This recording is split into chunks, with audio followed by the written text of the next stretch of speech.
Product costing is a vital process in determining the total cost of producing a particular product or service. It involves identifying and allocating various costs incurred during the production cycle, including raw materials, labor, overhead expenses, and any other associated costs. Let's consider the example of a company called Fresh Bakery that specializes in producing artisanal bread. To determine the product cost of their signature loaf, they consider various factors. The direct materials for the bread include flour, yeast, salt, and water, while the direct labor involves the baker's wages and benefits.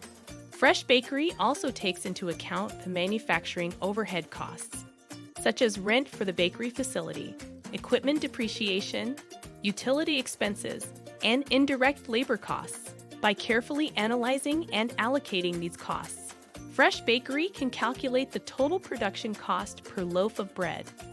This information helps them set appropriate pricing, evaluate profitability, and make informed decisions to enhance their production efficiency and maintain quality standards.